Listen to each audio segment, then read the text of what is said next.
Translation.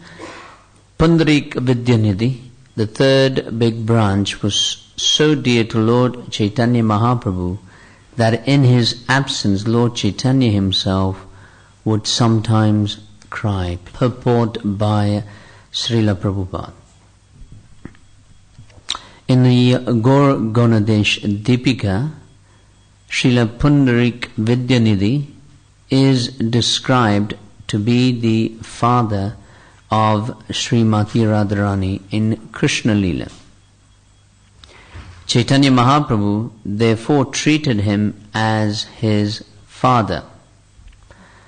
Pundarik Vidyanidhi's father was known as Baneshwara, or according to another opinion, Shuklambara Brahmachari, and his mother's name was Ganga Devi. According to one opinion, Baneshwara was a descendant of Sri Shivaram Gangopadhyaya. The original home of Pundarik Vidyanidhi was in East Bengal in a village near Dhaka named Bhagia, which belonged to the Virendra group of Brahman families.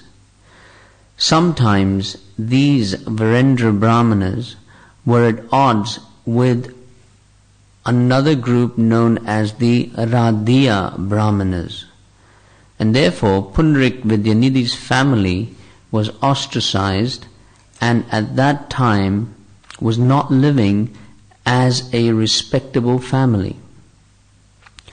Bhaktisiddhanta Saraswati informs us that one of the members of this family is living in Vrindavan and is named Sarod Ananda Goswami. One special characteristic of this family is that each of its members had only one son or no son at all, and therefore the family was not very expansive. There is a place in the district of Chattagram in East Bengal that is known as Hatta Jari, and a short distance from this place is a village known as Mekhala Gram, in which Pundarik Vidyanidhi's forefathers lived. One can approach Meghala Gram from Chattagram either on horseback, by bullock cart, or by steamer. The steamer station is known as Annapurna Ghat. The birthplace of Pundarik Vidyanidhi is about 2 miles southwest of Annapurna Ghat. The temple constructed there by Pundarik Vidyanidhi is now very old and much in need of repair. Without repair, the temple may soon crumble. There are 2 inscriptions on the bricks of that temple, but they are so old that one cannot read them. There is another temple, however, 200 yards south of this one, and some people say that this is the old temple constructed by Pundarik Vidyanidhi. A lot of history here. Sri Chaitanya Mahaprabhu called Pundarik Vidyanidhi father, and he gave him the title Premanidhi. Pundarik Vidyanidhi later became the spiritual master of Gadadhar Pandit and an intimate friend of Swarup Damodar. Gadadhar Pandit at first misunderstood Pundarik Vidyanidhi to be an ordinary pounds and shillings man. But later, upon being corrected by Sri Chaitanya Mahaprabhu, he became his disciple. Another incident in the life of Pundarik Vidyanidhi involves his criticizing the priests of the Jagannath temple. for which Jagannath Prabhu chastised him personally by slapping his cheek. This is described in Chaitanya Bhagavat Antya Lila chapter 7. Sri Bhaktisiddhanta Saraswati Thakur informs us that there are still 2 living descendants of the family of Pundarik Vidyanidhi, who are named Sri Harakumara Smritirtirtha and Shri Krishna Kinkara Vidyalankara. For further information, one should refer to the dictionary known as the Vaishnava Manjusha.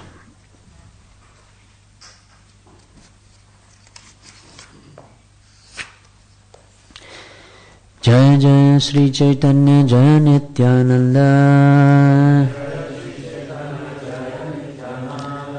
Jaya Advaita Chandra Jaya Gaura Bhakta Vrinda,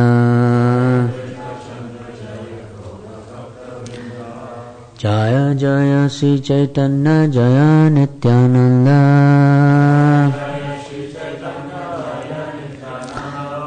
Jaya Advaita Chandra Jaya Gaura Bhakta Vrinda,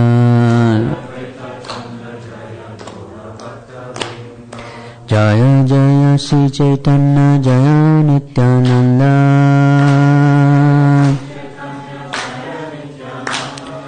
Jaya Advaita Chandra Jaya Gaura Bhakta Vrinda,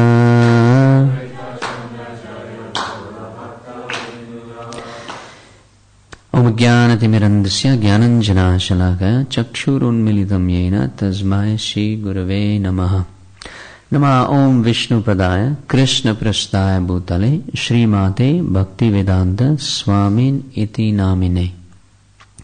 Namaste Saraswati Devi Gaura Vani Pracharine Nirvasesha Shunyavadi Paschata Desha Dharine.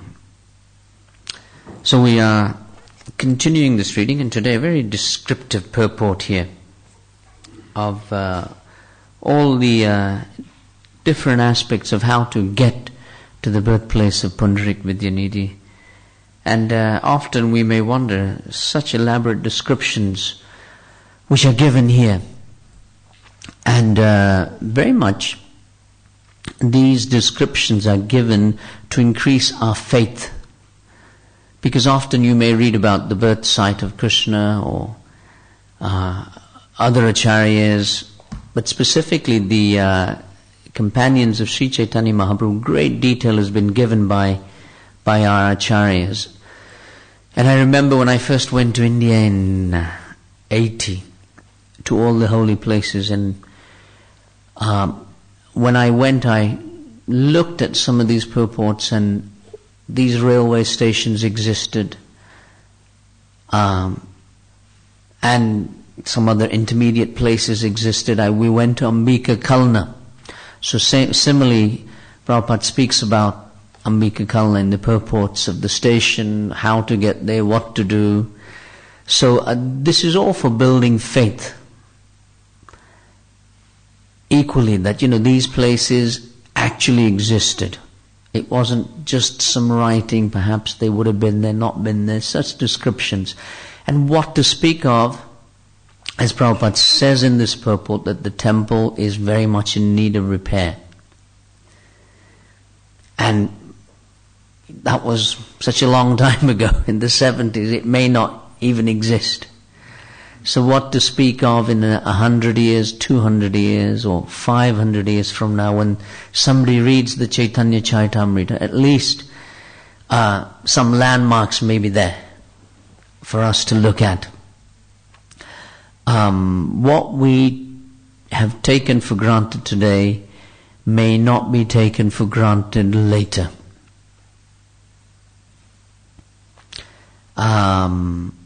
In Navadvip, and Bhaktivinoda Thakur was looking for a copy of, an authentic copy of the Chaitanya Charitamrita. It took him 11 years to get one copy. So we may take it for granted that it's here. But at that time, to get an authentic copy which actually was speaking about the real principles of Chaitanya Mahaprabhu and his real life, it took Bhaktivinoda Thakur to find an authentic copy about 11 years. So sometimes we may take it for granted. The beauty, and tomorrow we move on, I think, and Govinda's speaking tomorrow? Oh, Dhanamart speaking, okay.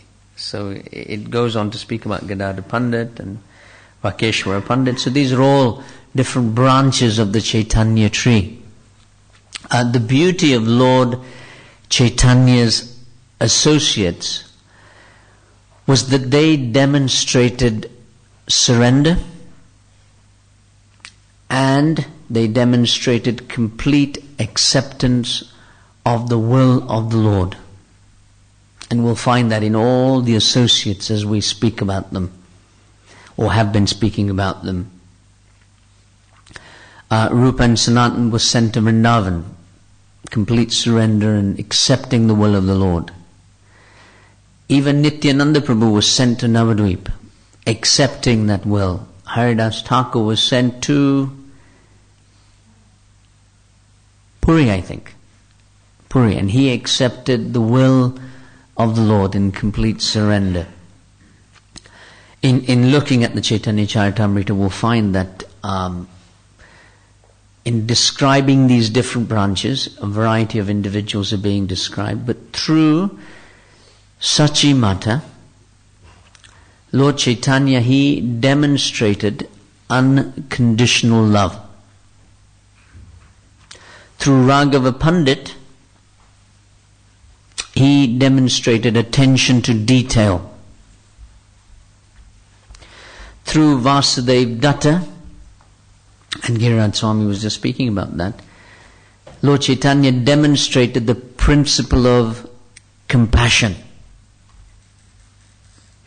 And today we are reading about Pundarik Vidyanidhi, and through Pundarik Vidyanidhi, Lord Chaitanya, he demonstrated the principle of being non-judgmental, not judging devotees based on the externals.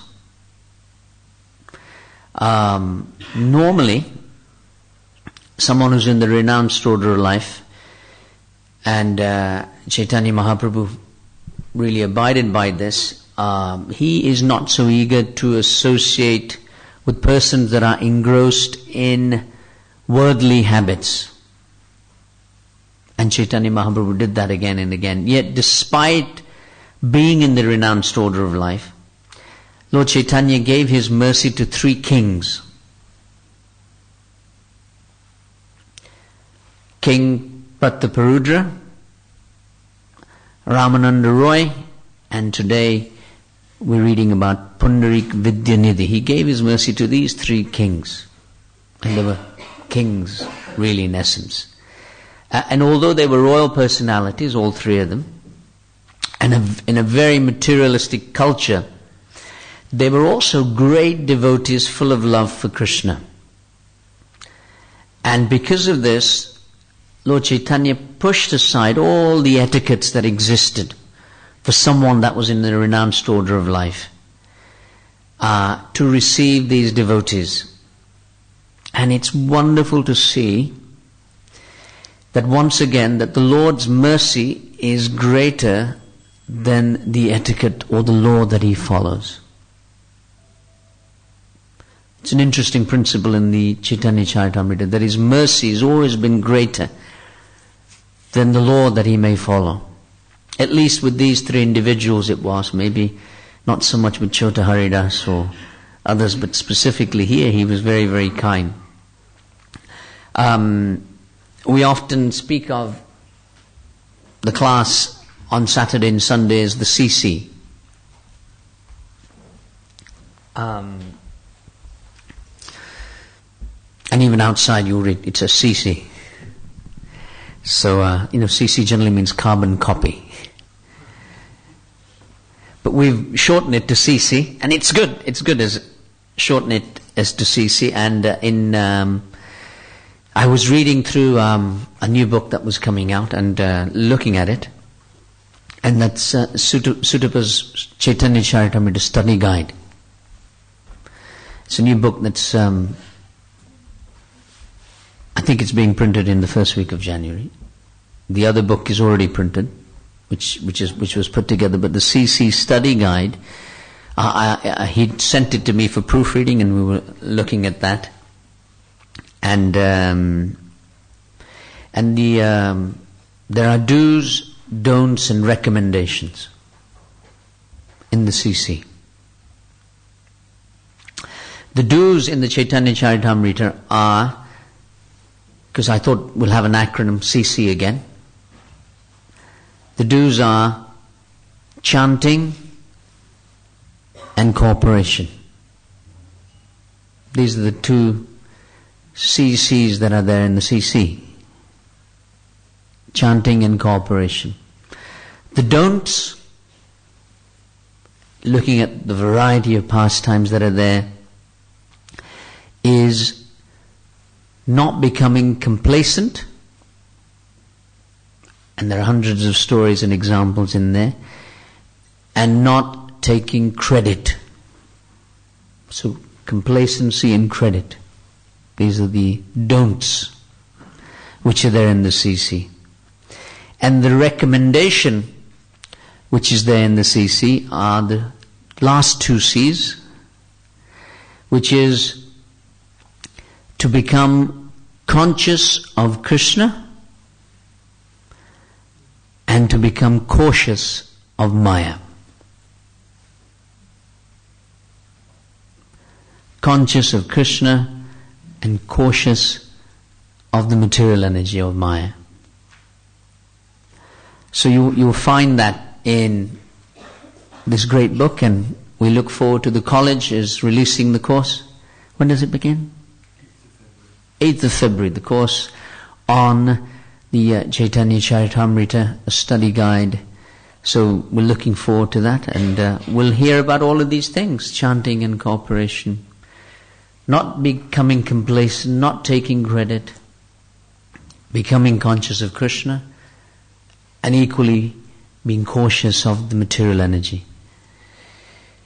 In the purport, Srila Prabhupada was speaking about the fact that Pundarik Vidyanidhi was considered to be a pounds and shillings man. And I was just reflecting on that term, pounds and shillings man, because in the Gaudiya Math, Srila Prabhupada was also called the pounds and shillings disciple.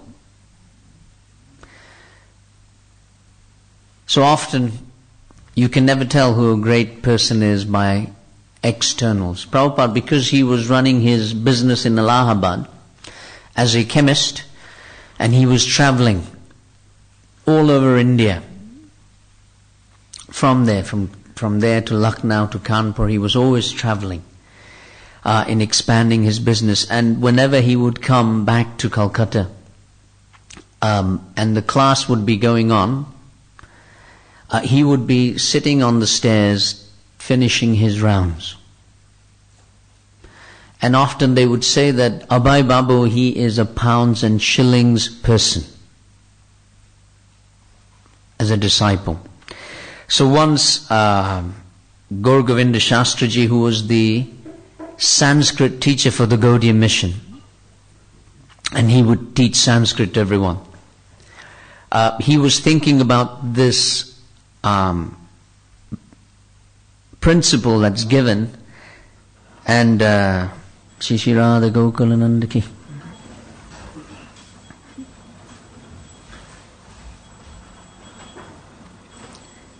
And prediction that is given, that one day in every town and village the name of Lord Chaitanya will be heard and Krishna. Pritiviti Nagaradigram.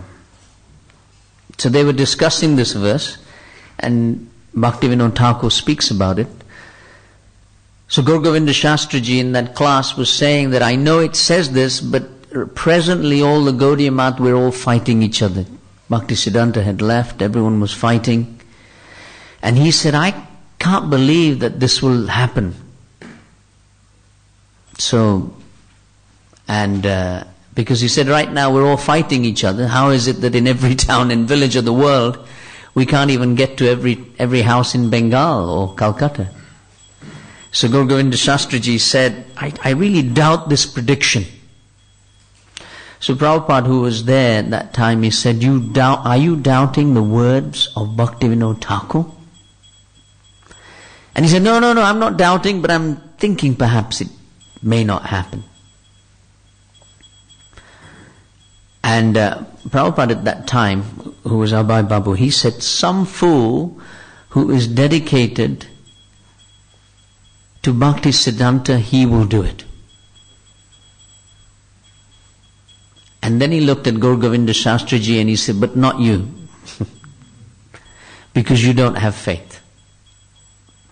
So anyway, that was back at that time in the 40s. So one of our devotees, Bhagwat, when he went to Orissa, and he was preaching in Orissa, he'd gone to Orissa, and one elderly man stopped him in Bhuvaneshwar, and he looked at him and he asked him, he said, who are you, what are you doing here? Because he was shocked to see a Westerner coming and dressed like this. So when finally he started speaking to him, the gentleman was Gaur Govinda Shastriji, the same person, who was a godbrother of Prabhupada, obviously. So, and when he saw everything and he realized, he showed him the back to Godhead, and he saw the picture of Prabhupada, and he was shocked because everyone had lost touch with everyone. So no one knew what was going on. And when he looked at it, he said, this is Abhay Babu. He was shocked. And when Bhagwat, who was trying to make a few life members in Bhuvaneshwar at that time, he realized that this was Prabhupada's godbrother. And he explained to him, not only had he left India, but he had opened hundreds of temples all over the world.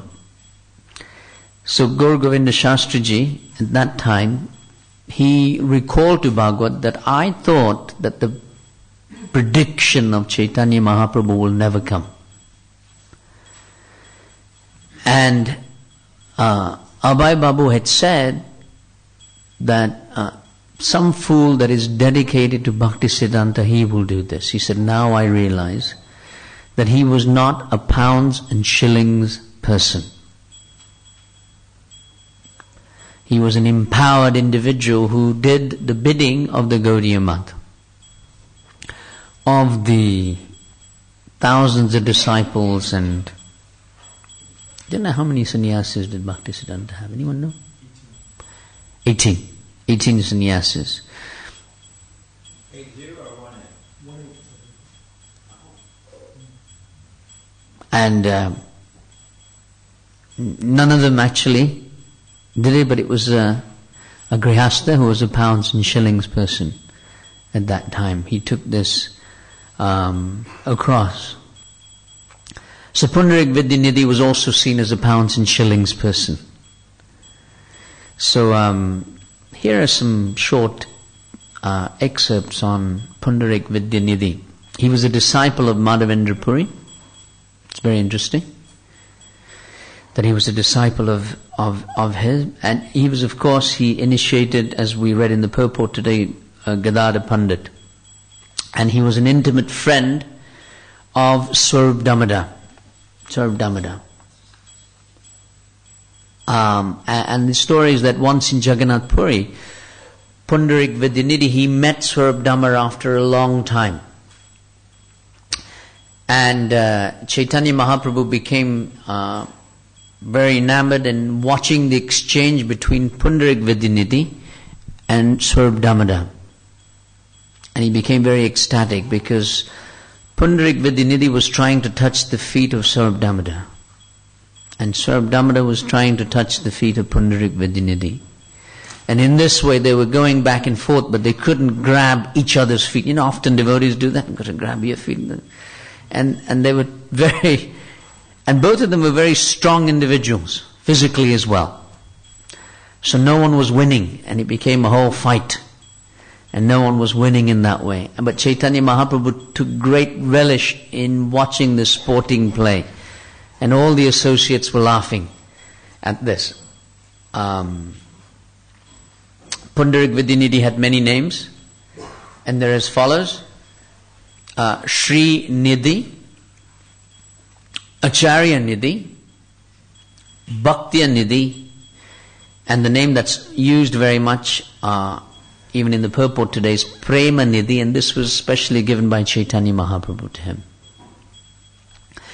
And Chaitanya Mahaprabhu said the following. He said, simply by hearing his name, the whole world will become purified. Simply by hearing the name Prema Nidhi or Pundarik Vidyanidhi, the whole world will become purified. And this specific pastime, which was given here,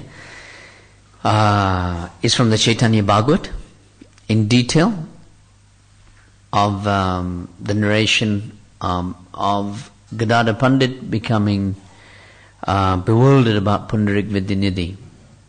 So I thought we would just read this. It says here that whoever recites or hears the following narration of the meeting of Pundarik Vidyanidhi and Sri Gadadhar Pandit will receive the treasure of love of God. I thought that was well worth hearing today then. We will hear this right now. One day, this is from the Chaitanya Bhagavat, one day after engaging in his ecstatic pastimes of dancing, in the circle of devotees absorbed in the congregational chanting of the holy names of Sri Krishna, Chaitanya Mahaprabhu seated himself and while shedding profuse tears, called at the top of his voice, Pundarik, Father, Pundarik is my father, my dearmost friend. When will I see you again? He called again and again for Pundarik, but none of the devotees could understand who he was calling for. They thought he was calling for Pundarik Aksha, which means the lotus-eyed Krishna. And he must be feeling separation from Krishna, and hence he's calling out Pundarika. But then again, hearing the name Vidyanidhi, they thought that he must be calling one of his dear devotees. However, none of them were familiar with the devotee by that name. When the Lord regained his external consciousness, they submissively inquired, please, just tell us whom you are crying. We will become blessed to make the acquaintance of such a devotee as dear as this. Where is he to be found? What are his activities? Please tell us the truth in this matter. The Lord replied, you're all very fortunate in desiring to hear about this particular devotee. His characteristics are exceptionally wonderful. And it continues, simply by hearing his name, the world becomes purified. He covers his real self in the guise of an enjoyer of worldly pleasures, and thus no one can recognize that he is a Vaishnav. It is seen that he doesn't take bath in the Ganges due to the fear of touching Mother Ganges with his feet, but he regularly takes darshan of the Ganges at night just to purify himself. To see the indecent activities of the people in general while taking their baths in Mother Ganga, rinsing their mouth, in the water brushing their teeth, combing their hair, causes him much pain. For this reason he makes it his regular practice only to go to the Ganga at night. So, and hence it continues from there. And what happens from there is that because Chaitanya Mahaprabhu very much wanted him to come, he finally Pundarik Vidyanidhi, he arrives in Navadvip. And when he arrives, he comes because he's such a wealthy man. Such a wealthy man. He comes with a large entourage of Brahmins, disciples, servants, and vast stocks of personal possessions. It's the ancient removals firms. Nowadays you have a big lorry. But there they had hundreds of people that will carry all your possessions for you to the next place. And after he arrived in Navadvip, he kept himself concealed in the guise of an enjoyer or a worldly person. And the only individuals who knew of him were two brothers from Chhattigram. Anyone know who that might be? Mukunda and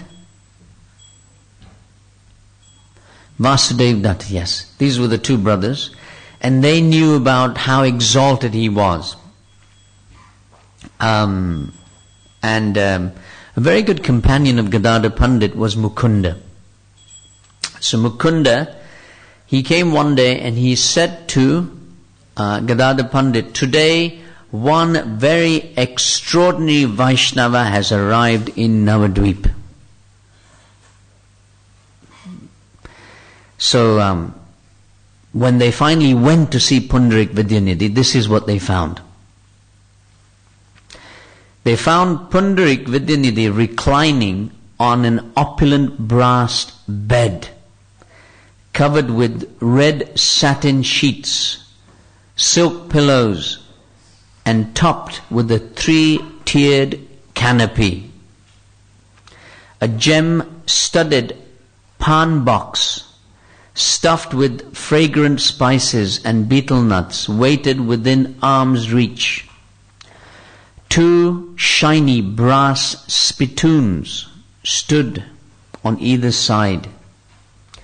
Seeing the mirror stained red from his chewing pan, Pundarik laughed heartily.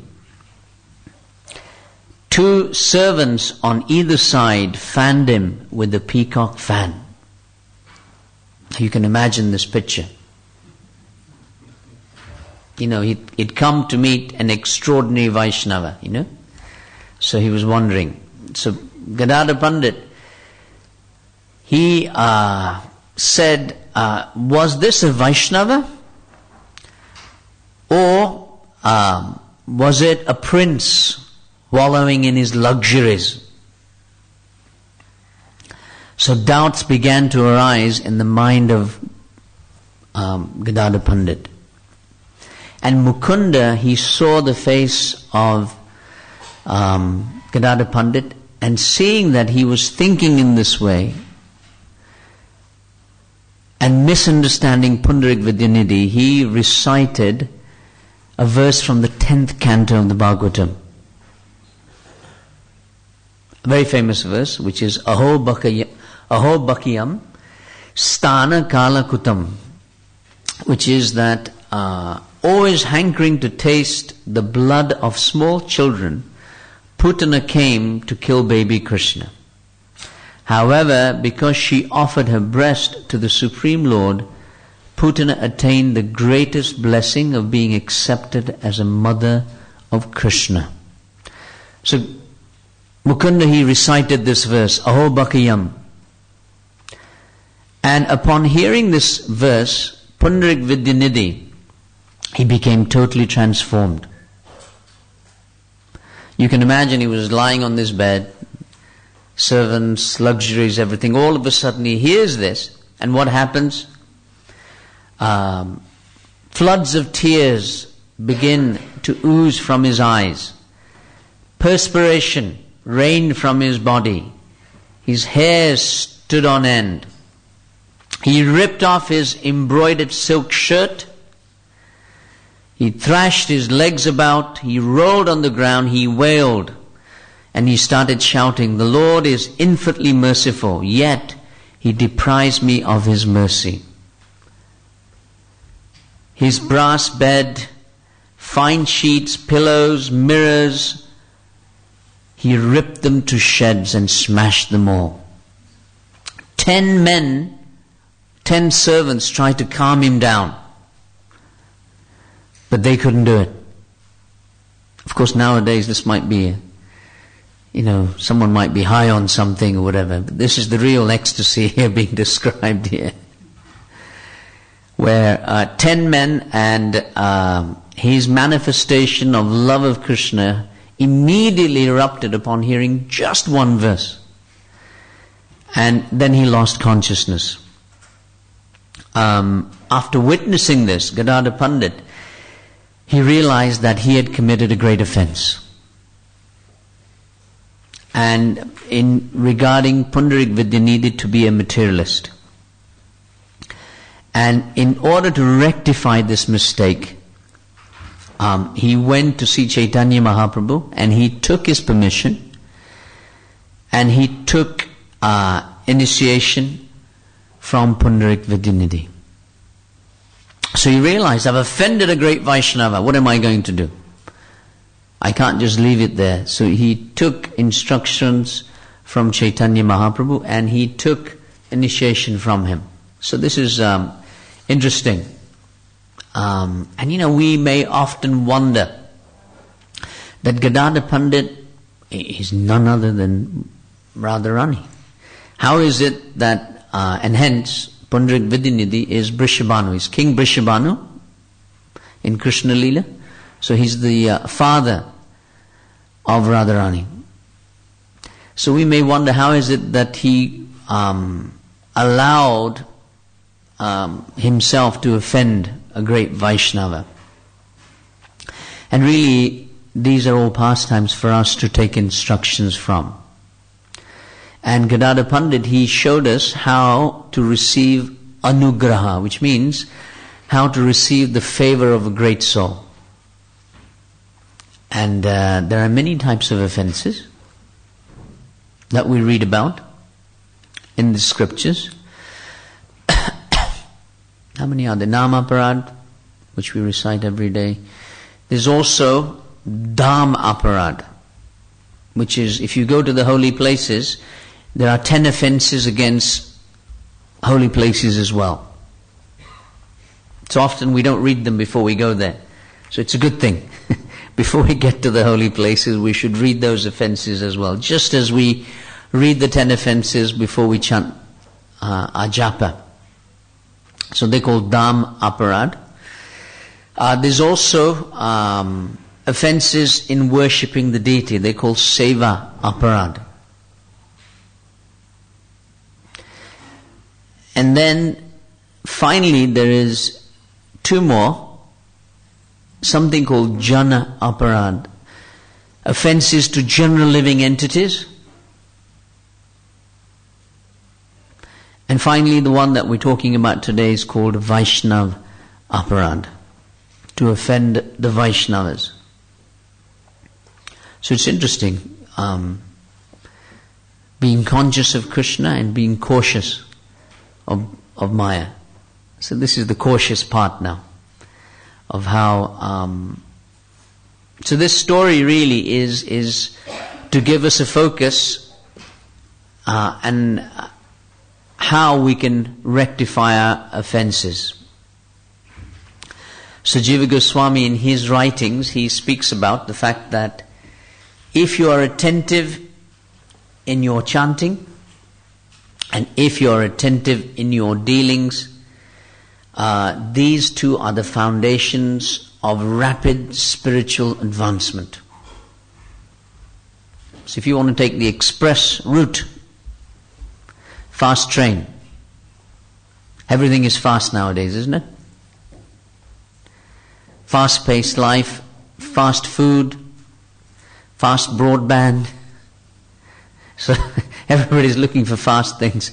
So equally here, there's Jiva Goswami speaking about the rapid spiritual advancement route, and he says being attentive in chanting and being attentive in your dealings with other Vaishnavas.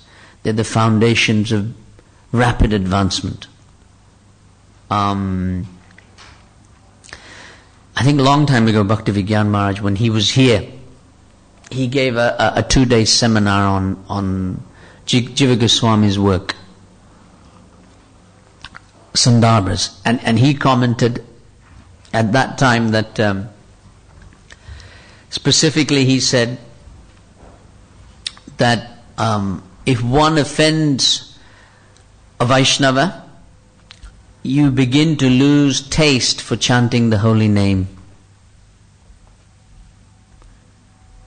If you continue offending, then you can't follow the 4 regulative principles. If you continue still offending, then you can't stay in the association of devotees. And if you still continue offending, then you can't chant the holy name. So something from Jiva Goswami, they're very interesting, I thought, because often we wonder how is it they were here one day, now they've gone and they're not even chanting Hare Krishna. And Jiva Goswami gives a little synopsis of that. And today's purport is a little bit on that principle. So it all begins with losing, or as it is, we don't have the taste for chanting the holy name. It's very much like jaundice, bitter medicine every morning. And on top of that, if we offend the Vaishnavas, then we'll really start losing the taste for chanting Krishna's holy name. And it is never easy to know the mind of an exalted Vaishnava. There are many exalted Vaishnavas, and we may not recognize them often.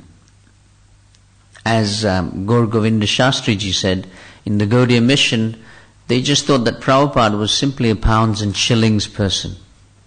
They didn't recognize his greatness in that way. So we respect everyone. You never know who that person is living in the ashram next to you or sitting next to you today. You don't know who they are at the end of the day. And Prabhupada, in a purport in the Chaitanya Charitamrita, he says the following.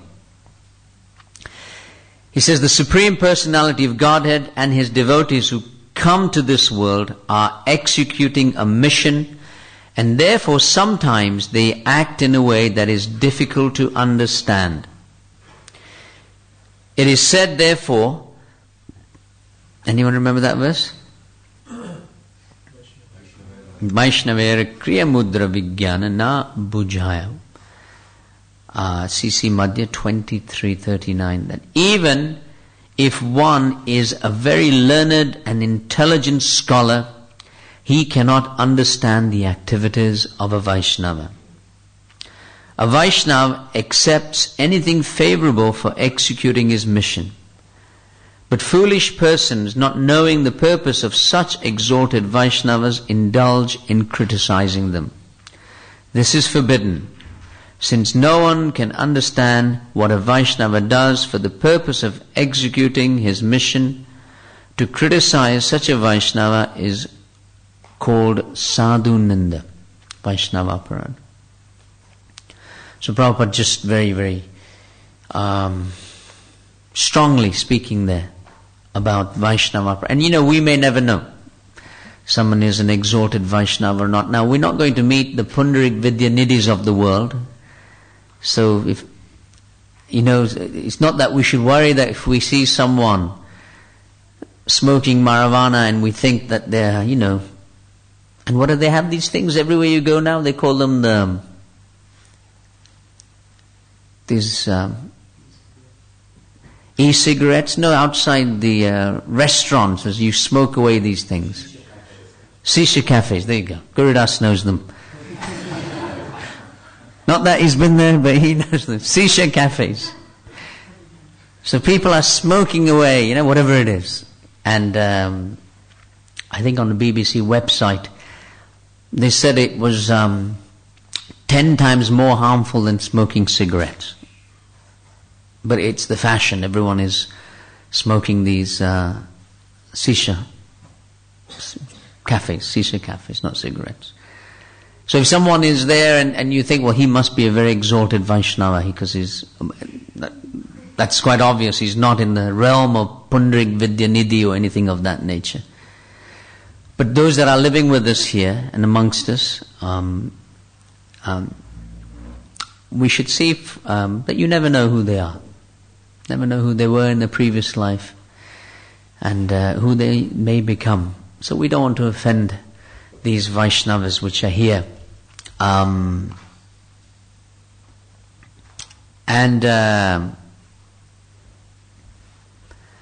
think Prabhupada very much speaks about this principle of not offending Vaishnavas. And I was thinking, what are the things that we need to do so that we don't offend Vaishnavas? How do we stay happy in the association of devotees and not commit any offenses? It's a tall order. Remaining happy and not committing offenses. And here are some thoughts from a variety of places, but they focus on it. 4 things. Sincerity is a very important thing. Sincerity in our intent, sincerity in our purpose, and sincerity in our practice. 3 types of sincerities.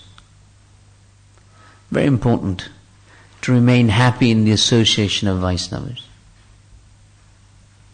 and not to commit Vaishnava aparad. Focus is another one I thought of, because we tend to be splayed in so many ways. Focus, and what do we need to focus on? Only 2 things, our sadhana and our service.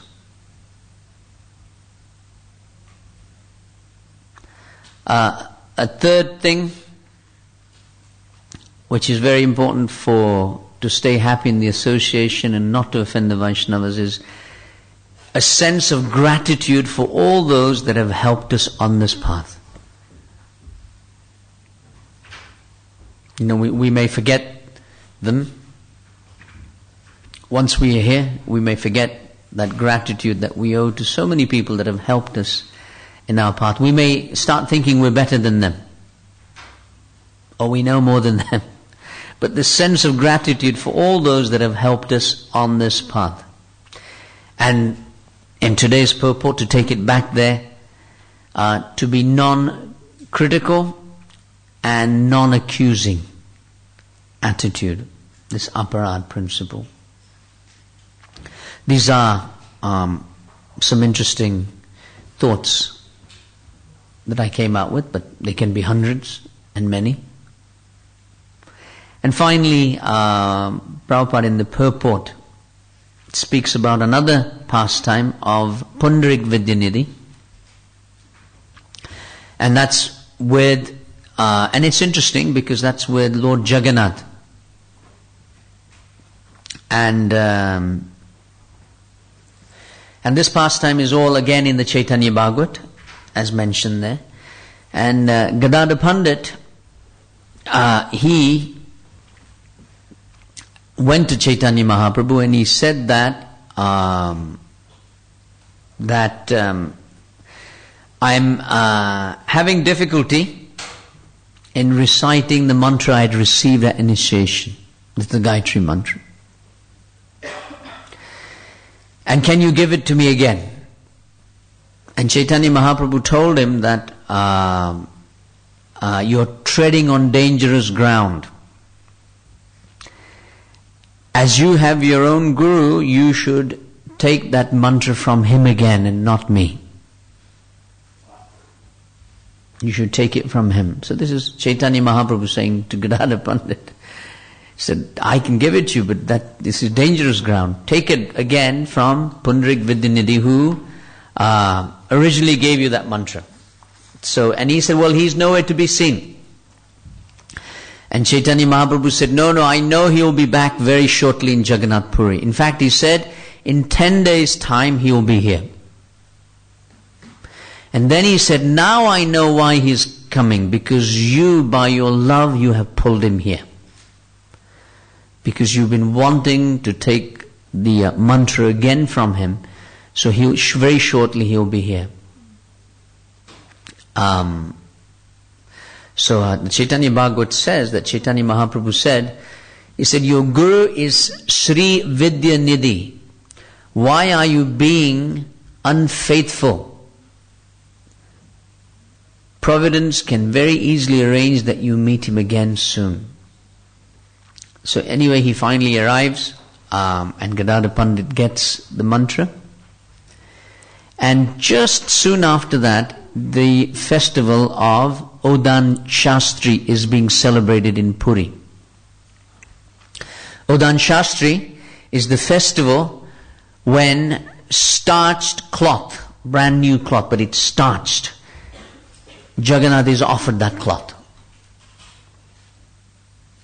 So Pundarik Vidyanidhi, in hearing of the festival from Saurabh Damodar, he said, I don't understand this. He said, how is it that starched cloth can be offered to the deities? Because it is so unclean.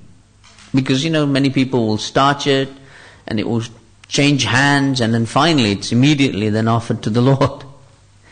He said, instead, the cloth should be cleaned and then it should be offered to the Lord. So Saurabh Damodar said, this Odan Shastri is a tradition here of Lord Jagannath and his servants. So we can't question it. But Pundarik Vidyanidhi, he said that the servants of Lord Jagannath are not conscientious. And he said that the king's ministers are simply dull-headed. So it's interesting, at one stage Gadadhar Pandit is not recognizing him and committing offenses, and Pundarik Vidyanidhi now is doing the same. But these are all pastimes of the Lord for many, many purposes. And so Pundarik Vidyanidhi, he accused the Pandits of Puri very much in this way. So anyway, Saurabh Damodar and Pundarik Vidyanidhi at that time then went back, and they took rest. That night in a dream, Pundarik Vidyanidhi saw two personalities, Lord Jagannath and Lord Balaram, triumphantly and rushing towards him. And Lord Jagannath was in a very angry mood. And Balaram caught hold of his neck, and they both started slapping him in the face. It was like... And it didn't stop there, because the two brothers teamed up and began to slap him on both sides for a long time. And not only was it a long time, because Lord Jagannath and Balaram, they have many rings. So their fingers, they marked the face of Pundarik Vidyanidhi. And his face became very swollen. So finally, Pundarik Vidyanidhi, he immediately begged for forgiveness. And Lord Balaram and Lord Jagannath said to him, who are you to be telling my servants what they should and shouldn't be doing?